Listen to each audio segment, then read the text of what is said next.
In this video, I'm gonna talk about Shantae and the 7 Sirens. Sit down, we gotta talk. Make no mistake, I enjoy titties. Titties are great, titties are good, they are nature's toy trains in that they are made for kids, but it is always daddy who plays with them. I could go on for days about the titties' virtues and perks, pun intended, but I would be stating facts that are already known by the general population. I went and looked at some footage of past Shantae games, and I acknowledge that fan service has always been a staple of the franchise.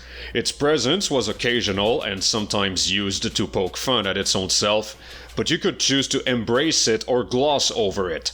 It was thrown in your face now and then for the duration of a few lines of dialogue, or that famous Desert Palace level, but the games were fairly quick to get back to the gameplay proper. This is over. Welcome to Death by Snoo Snoo. You have just been shoved headfirst into the Grand Canyon of titties, no preparation, no items, fox only, final destination.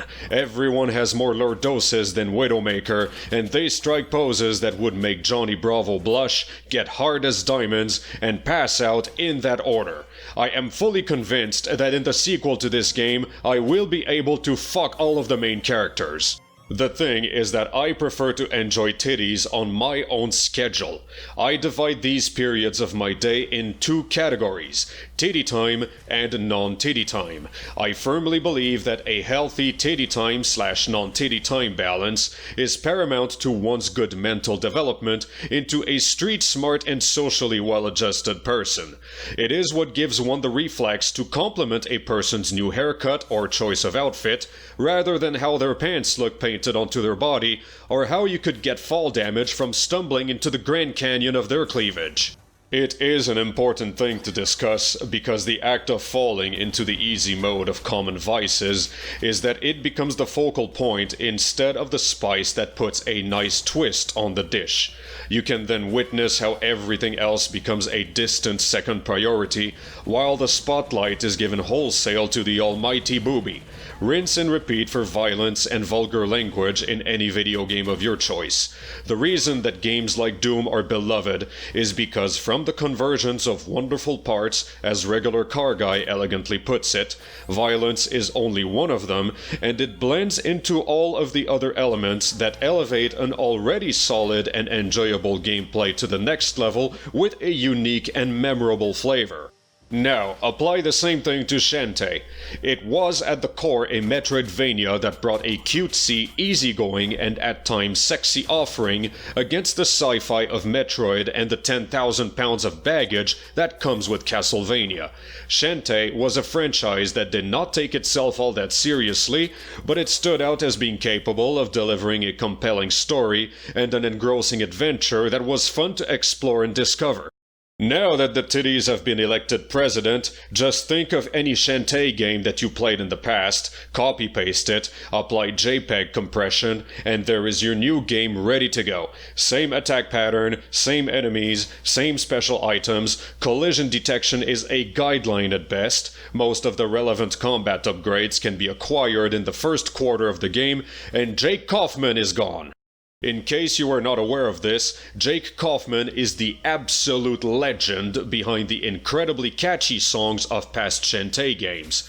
The joke is that he is not in this one. 3 or 4 people attempted to replicate his success, and they could not do it even by putting their efforts together. So instead, you get a few tracks of elevator music that stays in retreat, like it knows it is the underachieving child that went into liberal arts and still only passed by the skin of their teeth.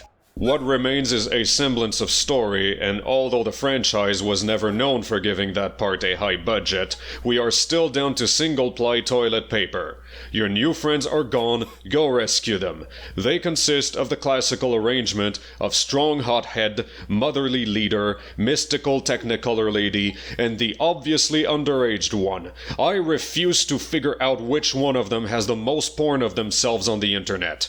At least you get to enjoy some pretty pictures while you move around, and the pre-boss fight sequences have been animated by hand, which is okay in that lipstick on a pig kind of way.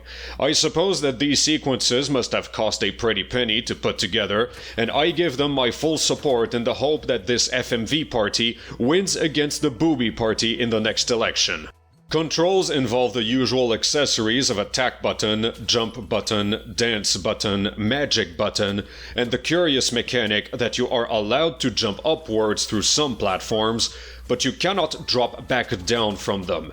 This practice was thought to have been killed with bonus prejudice back in the era of the Nintendo Entertainment System, but I guess the year 2020 proved that barbaric practices die hard. Obviously, all of this was not enough to stop me from completing the game, because I am talking about it, and I pride myself on never letting titties go to waste. You have about 12 hours of content to consume on a first run if you play it fast and loose, and do not feel too hung up on grabbing every collectible. You can tack on a few extra hours if you decide to speedrun the game, or play it in that mode where you are a magic-spewing glass cannon. I have no idea why I would want to do either, now that I completed the main story mostly out of sunk cost fallacy. I bought the game, I consumed the content, and I will probably forget about most of it 3 weeks later, aside from the pictures of the motherly leader nearly folding herself in half-ass backwards in an attempt to brandish her titties to the heavens. I wish I could have remembered anything else. I signed up for an adventure and exploration, and instead it is my lizard brain that got treated to the all-you-can-eat buffet. The situation is bizarre in that if this is your entry title, you will never see anything wrong with it because this is your normal. You only get to witness how it currently is, and you can only assume it has always been this way.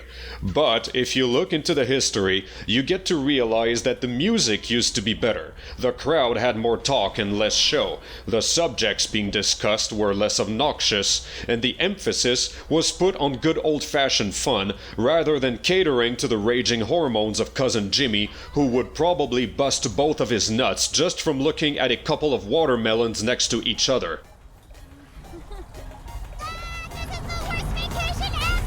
In short, this game is the family pool party that cements your decision to make up an excuse next time you're invited.